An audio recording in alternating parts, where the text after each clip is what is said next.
Hello and welcome to the second video in our Beginning Crochet course. If you already know how to do a chain, this is a great place to start. If you do not, I would recommend looking at our first video so that you can get to the point we are at right now, and I will link to that down below. Okay, so bringing our pattern back in. So we just chained 26.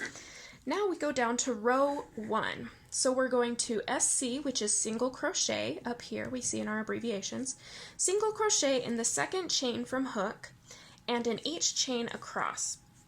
Okay, so that means, so here's your crochet hook. Okay, and then here's the, whoops, I moved my table a little bit. Okay, so here's the first, so this is the hook. You do not count this as a chain from hook. This is where your hook is. So the second chain from your hook would be 1, 2, right here. Okay, so at the end of the last video, I told you to orient your work so that the braid looking part of your chain was facing you. So make sure that's there.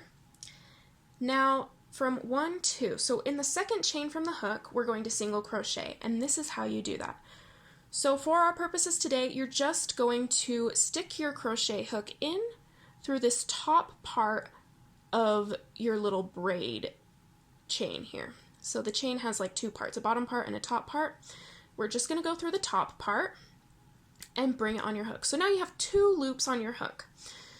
Now you're going to wrap your yarn around clockwise, hook it, pull it through the first one,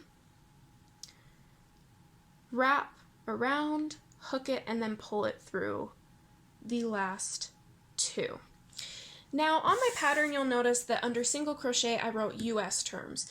If you are in the UK terms are a little bit different.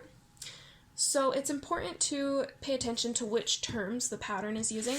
We are using US terms, and this is a US single crochet. So again, let's do that.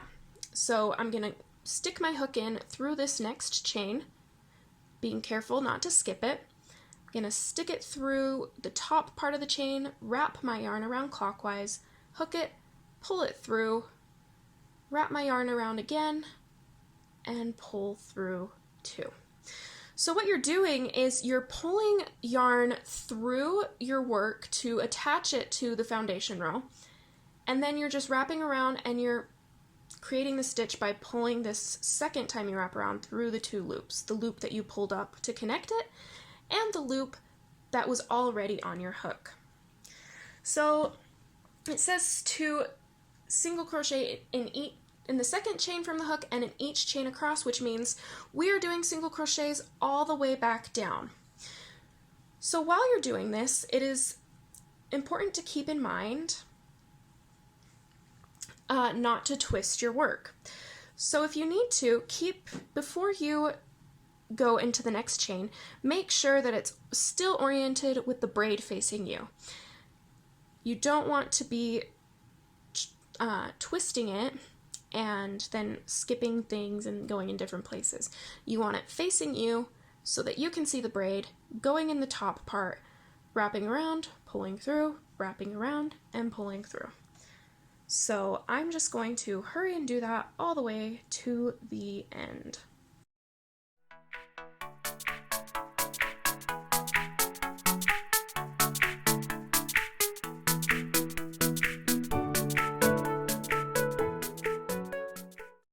Alrighty, so here, bringing our pattern back, it tells us to chain 1 and turn. We're going to get to that in a second. First, we're going to look at this 25 stitches in parentheses.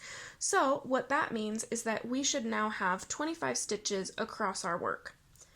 So we'll count that by looking at the top. So we have our work like this. We're going to turn it up and look at this braid thing again. So it looks like a braid or chain again.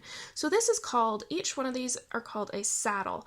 So we're going to count those across. So we have 1 right here, 2, 3, 4, 5, 6, 7, 8, 9, 10, 11, 12, 13, 14, 15, 16, 17, 18, 19, 20, 21, 22, 23, 24, and 25. Perfect!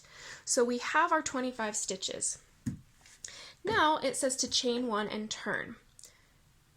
So from here, we're just going to wrap our yarn around like we did in the first video and pull it through. And now you have a chain. And then we're just going to turn our work ready to work the second row.